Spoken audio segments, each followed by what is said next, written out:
Fala pessoal, seja bem-vindo a mais um vídeo e no vídeo de hoje vamos falar sobre trauma, sim, o pronto atendimento em cirurgia. E a gente não está falando de ortopedia não, é de cirurgia só. Vamos voltar mais para o ATLS, vamos parar um pouquinho de raio-x que não é o tema de hoje. Então vamos lá. Primeiro, o que é que a gente o que é que a gente espera num PA de cirurgia, no pronto atendimento de cirurgia? A gente espera pacientes traumatizados. Ah, mas a gente eu só vou ver paciente de trauma, de acidente, tudo isso? Não, somente isso. Claro que você vai ver muito paciente vítima de queda de moto, que pelo amor de Deus, né? Se não existisse moto, não existiria trauma, porque 90%, né? Isso tá tudo na minha cabeça, não tem nenhum dado assim, eu não peguei nenhum dado sobre questão de acidente não. Depois vocês pesquisem e comentem aqui. Mas a maioria, sim, é por acidente de moto. Então, se não tivesse moto, até a gente brinca, né? Não teria nem trauma. Mas a verdade é que teria sim. Porque existe acidente de queda da própria altura, carro com carro, carro sozinho que capotando. Mas a maioria é moto. Vocês vão ver que a maioria é moto. Mas enfim. Então o que é que eu espero? Não somente um paciente politraumatizado, mas eu também espero os abdômenes cirúrgicos da vida. Por exemplo, eu espero o paciente que chegue lá com apendicite, que é um abdômen agudo inflamatório, que requer medidas, né, de forma urgente para resolver cirurgicamente esse paciente. Mas não somente apêndice, né, mas também vesícula, pode ser um abdômen agudo obstrutivo, pelo volvo de sigmoide. Tudo isso você vai ter que fazer e vai examinar o paciente. Então vamos diferenciar aqui. Primeiro ponto. Estou falando de um paciente de trauma ou estou falando de um paciente de abdômen cirúrgico do ponto de vista de abdômen agudo, seja inflamatório, obstrutivo e tudo mais. Ah, gente, não sei, vamos por partes, vamos, né? Vamos primeiro falar do trauma. Vamos falar primeiro de trauma, que eu acho mais interessante. Eu não gosto muito de abdômen cirúrgico, eu gosto de emergência, de salvar a vida e tudo mais. Então vamos lá, você vai estar lá no PA e vai chegar ocorrências pelo SAMU e vai chegar ocorrências mais leves, de forma comparativa. Não estou dizendo que um é mais grave que o outro, não. Mas imagine um paciente que foi vítima de trauma, acidente de moto, voou 100 km por hora, sem capacete, chegou lá com colar de prancha. E em outra perspectiva, chega um paciente andando, que caiu de bicicleta e está sem mexer o braço direito, caiu em cima, não consegue mexer a articulação do punho porque dói. E aí? Né? São cenários bem diferentes. A gente tem noção, pelo que eu estou dizendo, que o paciente, né, obviamente, de moto é um paciente mais grave do que o paciente que caiu da bicicleta e que torceu, quebrou a mão, não sei, né? Tem que fazer o raio-x, aí é parte da ortopedia. Não vamos falar hoje. Então, como é que é? Tem diferença nesse tipo de atendimento? São traumas? Os dois são traumas? Eu vou fazer o ATLS, o ABCDE bonitinho? Em teoria, é para ser feito, porque os dois são vítimas de trauma. Mas, obviamente, que eu vou fazer bem mais detalhado no paciente que é vítima do acidente de moto, do exemplo que eu citei. Então, vamos lá. O que é o ABCDE? É uma sistematização de um atendimento que você vai fazer, você vai praticar, que prioriza o que vai levar esse paciente à morte primeiro. Então o A é via aérea, o paciente vai morrer, obviamente, pelo A e o B, que é o que mata mais, que é a questão de respiração. Salvando a respiração, eu dou uma sobrevida maior para o meu paciente. Então o A e o B, eu vou falar muito de via aérea, que é o A, e o B, que é a própria respiração. Então você está lá no seu PA, chega o paciente politraumatizado, como é que eu vou avaliar o A? Senhor, como é seu nome? Opa, meu nome é fulano. Pronto, o A tá ok. Eita, acabou? Não, peraí, o A não é somente via aérea. O A, além da via aérea, você tem que ver se esse paciente está com colar e também está dentro de uma prancha. Porque paciente vítima de trauma, ele tem que chegar no hospital com colar e prancha, independente, porque faz parte do protocolo. Então, A é via aérea, ver se está a pele, se está respirando, se está passando o ar. Então, a maneira simples é só eu tocar no paciente, perguntar o nome, se ele responder, é porque está passando o ar, porque para fazer a ativação das cordas vocais, eu tenho que ter ar passando pela via aérea. Então é simples. Basicamente é isso. Você vai estar lá, via aérea, pérvia, colar e prancha. Se tiver, obviamente. Se não tiver, aí é outra história. Você vai ter que, na verdade, nem você como interno não vai fazer, você como estudante não vai fazer. Quem vai fazer, se você geralmente são os médicos. Se você tiver a oportunidade, questão de entubar, de questão de conseguir uma via aérea definitiva, a gente vai falar posteriormente sobre isso, mas não vem agora no momento. Então, o A é o quê? Via aérea. Basicamente, colar cervical e prancha. Como é que eu testo? Pergunto, opa, senhor, tá respondendo? Respondeu? A via aérea tá pérvia. Simples assim, simples assim. E agora, depois do A, vou para onde? Vou para o B. O que é o B? O B é a questão da respiração. Então, eu vou ter que fazer toda a semiologia do tórax, desde a inspeção, Porque eu posso ter um tórax expandindo e o outro não. Porque esse paciente pode estar com pneumotórax, com hemotórax, eu não sei. Pode ser um pneumotórax hipertensivo, como é que eu vou desconfiar? Tem que fazer a semiologia do tórax. Desde a inspeção, eu posso ver turgência jugular. O paciente teve um pneumotórax, comprimiu os vasos da base, tem uma turgência jugular. Além disso, se eu tenho um pneumotórax, se eu tenho um ar somente na cavidade torácica esquerda, por exemplo, vou fazer a ausculta, o murmúrio vesicular muitas vezes vai estar diminuído, na verdade vai estar diminuído e às vezes até abolido. Mas a diferença, isso aqui é notório da parte clínica, de pneumotórax para hemotórax.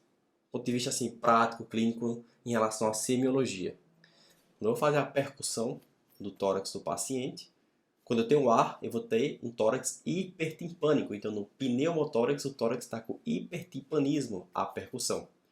Quando eu tenho sangue, vai estar semelhante ao fígado, com a maciçez. Então, vai ter uma maciçez na minha percussão. Do ponto de vista clínico, a ausculta vai estar diminuída, vai estar sem expansibilidade, vai estar basicamente um lado sem função. Então, como é que eu vou tratar? Eu não vou falar sobre tratar, mas geralmente você vai fazer sim, drenar, vai fazer uma toracocentese, uma toracostomia, depende muito do caso. Não vou falar detalhadamente sobre essa parte, porque você não vai fazer isso inicialmente, quem vai fazer isso é o cirurgião, provavelmente o torácico, ou depender do cirurgião geral que tiver experiência, vai lá e faz também. Mas não é o tema de hoje. Vamos falar do atendimento e como você deve se portar. Então, recapitulando, o A, você já fez, quer ver se a via aérea está pérvia. O B, você já fez, você fez a inspeção, a semiologia do tórax, bonitinha. Eita, gente, mas esse paciente está com colar, eu posso já mexer no colar dele? Peraí, vamos deixar para falar do colar um pouco mais para frente. Eu quero pegar a parte do D, que é a parte do estado neurológico do paciente, e englobar o colar cervical. Mas calma lá. Pessoal, eu estou no A e no B, que é em relação à respiração e via aérea. Então, corrigir, eu vou passando de etapas. Passei do A, conferi, fui para o B. Conferi o B, tá ok, vou para o C. Porque o C é o quê? C é circulação, é sangue. Então, o que é que esse paciente pode ter? Pode ter sangramento. E o que é que sangra? Cabeça sangra? Difícil, né? A cabeça tem pouco local para sangrar. Assim, tem as artérias cerebrais, tem artérias meníngeas, tem artérias, tem assim, enfim. Mas não é um local que dá para você esconder um sangue. Se tiver um galo, um hematoma, você vai ter que investigar. Ok, mas espera aí. Então, onde é que sangra? Tórax sangra? Sangra. Tórax sangra. Eu acabei de falar de hemotórax, por exemplo. Pode ter rompimento de aorta também. Então o tórax sangra. Então esse paciente pode estar sangrando pelo tórax? Pode. Abdômen sangra? É onde vai mais sangrar. Então abdômen sangra. Pelve sangra? Sangra. E o que mais sangra? Ossos longos. Fêmur, húmero. Então são esses 4 locais que eu vou investigar sangramentos. Principalmente tórax, abdômen, bacia, que é pelve, e ossos longos. Então, claro que tudo vai depender do mecanismo de trauma. Então, se o paciente, sei lá, está com a perna amputada, então provavelmente a principal fonte de perda sanguínea desse paciente é a perna que está lá aberta, está sangrando, está amputada. Mas, claro, se o paciente foi vítima de trauma penetrante no abdômen, o sangramento vai estar onde? E a maior parte, né, a maior probabilidade é que esteja no abdômen. Mas vamos voltar para o que você precisa saber, o que é que você vai praticar. Então, no C, você vai fazer basicamente o exame completo do paciente, de cabeça aos pés. Vai investigar dor, vai investigar possíveis pontos de sangramento, vai ver onde é que o paciente se queixa de dor. Dói o tórax, faz a palpação do tórax apertando mesmo, para ele se queixar, não tenha dó de apertar, ele tem que realmente se queixar. Vai fazer a palpação do tórax, palpa o abdômen, vê sinais de peritonite, porque peritonite é igual a cirurgia. Se o paciente está com a peritonite, é basicamente levar para o bloco. Entende? Se o paciente chega, por exemplo, com a facada no abdômen e essa facada viscerou, foi víscera para fora, saiu o intestino para fora, é igual a bloco cirúrgico. Entende? Se o paciente é vítima de ferimento de arma de fogo, e aí? Também o paciente pode eviscerar e pode até causar, por exemplo, perfurou uma visceroca, fez um raio-x de tórax, viu um pneumoperitônio ou um retroperitônio. Bloco cirúrgico. Indicativo direto de laparotomia. Mas claro, não é isso que a gente vai fazer. Quem vai fazer isso é o cirurgião. Você vai estar lá para avaliar, para fazer o primeiro atendimento. Então vamos lá. Recapitulando, o A, você vai perguntar ao paciente. Se ele responder, ok, bonitinho, via aérea tá pérvia. Se não, chama o preceptor para ajudar você, né? Porque o paciente está notoriamente grave, você não está respondendo, você não viu a viária dele, fazem a inspeção da boca, né? Da cavidade oral, para ver se realmente tem alguma coisa obstruindo e chamar o preceptor para lhe ajudar. Isso é muito importante. O B, vai fazer inspeção, vai fazer a anamnese completa, a semiologia bonita do tórax. Porque se estiver alterado, opa, chama o preceptor para lhe ajudar, porque muitas vezes o paciente vai estar em estado grave. Depois, o C, você vai pesquisar possíveis sinais de instabilidade hemodinâmica, parte de sangramento mesmo, tórax, abdômen, pelvis, se tem alguma fratura, você pode ver se tem fratura exposta já, né, na parte de inspeção de uma maneira geral. E você vai fazer a anamnese, palpar abdômen, procurar também sinais de abdômen cirúrgico. Ver pressão, frequência cardíaca, saturação. Saturação na verdade você vê no B, né? Porque é a parte da respiração. Mas pressão, frequência cardíaca, tempo de enchimento capilar, sinais de que esse paciente está evoluindo para choque. Se tiver, você já vai ter que fazer o quê? Pegar 2 acessos nesse paciente e botar 1 litro de soro para correr rapidamente para poder, né, dar uma volemia para esse paciente. Você não, você vai realmente, né, pedir ajuda ao preceptor e ele vai pedir para as enfermeiras pegarem o acesso e aplicar o soro. Bonito, ok? É engraçado, porque eu estou falando isso aqui bem tranquilo, mas muitas vezes lá não é tão tranquilo assim não, né? Você acha, é muito bonito na teoria, tá falando aqui, bacana e tal. Mas na prática, às vezes, isso aí é bem ágil, bem rápido e às vezes muito grave. O paciente está lá, né, beirando a morte. Então, é interessante que vocês tenham essa experiência, vivenciem e se dediquem nessa parte também, porque é uma parte que você aprende muito e que você realmente precisa saber. Porque você bota lá no seu interior, no hospital de referência ou não tem muito recurso. E você lá, um médico lá, plantonista, e chega um paciente politraumatizado. E aí, o que é que eu faço? Você muitas vezes vai ter que praticar o ATLS sem nem ser cirurgião, né? Então é um conhecimento válido para todas as especialidades. Ok. Então sair do C, o C é somente isso? Não, não somente isso, mas você vai basicamente procurar sinais de instabilidade. Corrigir essa instabilidade para poder passar para o D, que é o status neurológico. O D, né? Você vai procurar o quê? Basicamente escala de Comen de Glasgow e pupila. Escala de Comen de Glasgow e pupila. E claro, dependendo do mecanismo de trauma, você pode pesquisar também questões de lesão, trauma raquimedular, questão de hemorragias intraparenquimatosas cerebrais do ponto de vista clínico. Não somente isso, né? Chega um paciente para você com Glasgow de 8 ou abaixo de 8, né? Indicativo de intubação para proteger a viária desse paciente. Paciente sem dilatar, a pupila dilatada, sem, né, fazer a constricção, né? Muitas vezes indica que o paciente realmente é grave. Então, no D, basicamente, você vai fazer Glasgow e pupila. Mas eu queria trazer uma informação extra para vocês, porque em relação ao colar cervical. Existe um guideline do Canadá sobre coluna, sobre medula. E eles dizem basicamente o seguinte: em relação a trauma, em relação principalmente a trauma em região cervical, o paciente está lá, quando é que eu tiro o colar? Primeiro, existem 3 situações que o paciente, você não pode tirar o colar antes de fazer o exame de imagem. Que é se o paciente for acima de 65 anos, dependendo do mecanismo de trauma, tem mecanismos específicos de trauma. Por exemplo, o paciente caiu na piscina, aquela trauma que a piscina é rasa, caiu de cabeça. É um dos exemplos. Trauma de alto impacto, de carro, de acidente, enfim, é outro mecanismo de trauma. Trauma acima de tantos metros de altura, não lembro o metro exatamente, mas tantos metros de altura, também é outro caso. E claro, o último ponto é se o paciente tem parestesia de membros. Se ele tem parestesia de membros, déficit motor, em extremidades, você não vai tirar antes de fazer exame de imagem, porque provavelmente esse paciente tem algum acometimento na coluna, algum acometimento na medula. Se não, se o paciente não é um paciente jovem, o mecanismo de trauma foi tranquilo entre aspas, né? E o paciente não tem parestesia, então o que é que eu faço? Retiro, estabilizo a cabeça dele, peço ajuda a um colega, estabilizo, tiro o colar, começo a palpar atrás de crepitações, de fraturas ósseas, se tem dor. Eita, se queixou de dor. Vamos testar a motilidade, vira a cabeça 45 graus para um lado, vira para o outro. Tá ok, sem dor, pode ficar sem colar. Bonitinho. Ok? Por isso que eu deixei para falar no D, porque tem muita relação com a parte neurológica também. Ok? Então o D serve para lá, basicamente assim, Glasgow 15, pupila normal, né? Fotorreagente, isogóricas, bonitinha. E o E? O E é basicamente todo tipo de lesão que o paciente tem, que a gente está falando no A, no B, no C e no D. escoriações, possíveis lesões, cortes, tem corte em couro cabeludo, corte em face, corte aqui na região do supracílio, corte na região do labial superior, corte na asa do nariz, enfim. Você vai dizer as lesões, o que é que ele tem, e questão da temperatura também, né? Porque tem que evitar hipotermia nesse tipo de pacientes. Ok? Então a gente falou um pouco aqui sobre o paciente de trauma, então você vai fazer a história bonitinha. Mas eu tenho uma dúvida. Ixi, deixou para agora, gente, pro final, que é o que você vai fazer inicialmente. Por quê? Porque me interessa que você saiba um pouco sobre o atendimento e agora saber como é que você vai descrevê-lo, exatamente.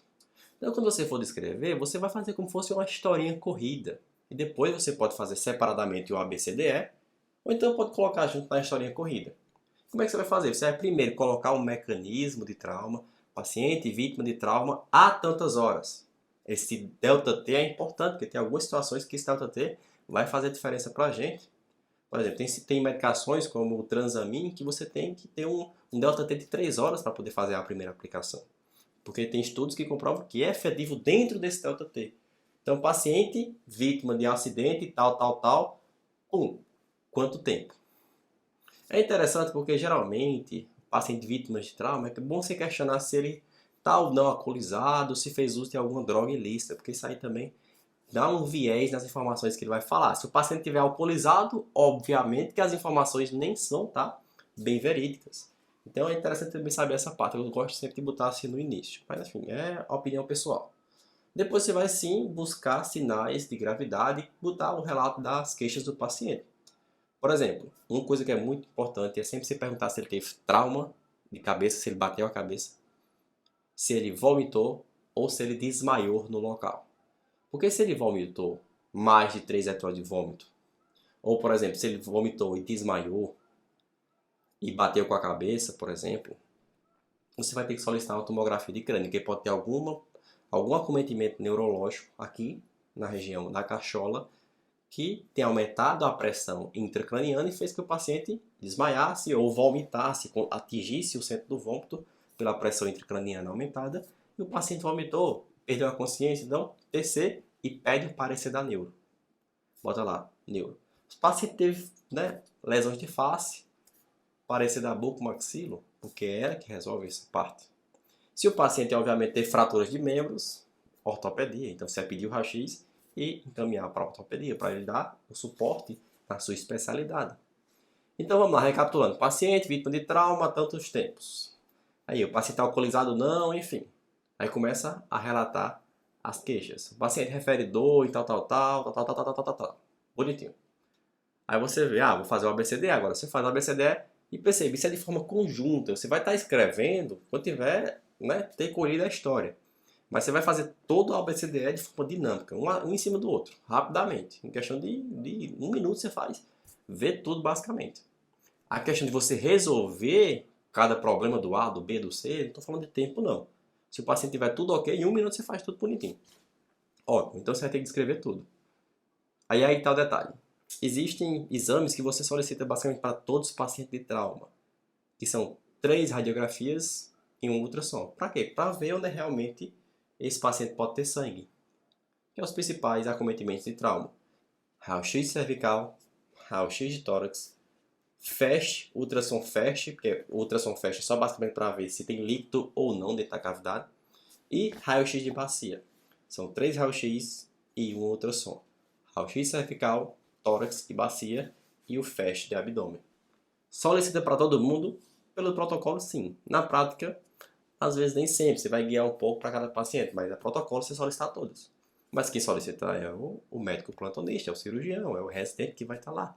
E não você, mas aí tá, você tem que fazer a sua parte. Tem que solicitar e botar para frente. Ok? Então assim, falando um pouco sobre o pronto atendimento de cirurgia, você vai ver muito dessa parte de trauma. Mas falar também um pouco sobre a parte de abdômen, né? Da semiologia do abdômen. Por quê?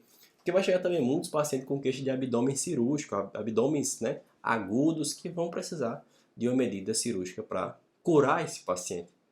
Se chega um paciente com Bloomberg positivo, pacientes que vai fazer tem uma peritonite importante, você fez o ultrassom lá, chega com o ultrassom muitas vezes chega regulado de uma cidadezinha menor, com o ultrassom com apendicite aguda, então você vai ter que examinar, questionar tempo de sintoma, basicamente da mesma forma.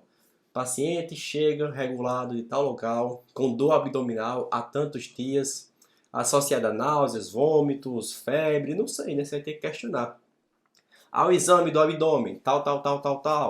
Tá plano, tá depressivo, tem visceromegalia, tem algum sinal de cicatriz, ele já foi operado alguma vez, e aí? Tem que ser questionado, tem que fazer a semiologia do abdômen. Enquanto no B, lá no trauma, a gente faz a semiologia bonita do tórax, aqui no abdômen cirúrgico a gente faz a semiologia bonita do abdômen. Investigar a dor, as possíveis causas. Então, o paciente, por exemplo, está com icterícia, eu penso mais em obstrução de via biliar, um tumor, né, periampular, e aí? Tem que pensar um pouco do raciocínio clínico cirúrgico também. Ok? Então, resumidamente, é isso que você vai ver.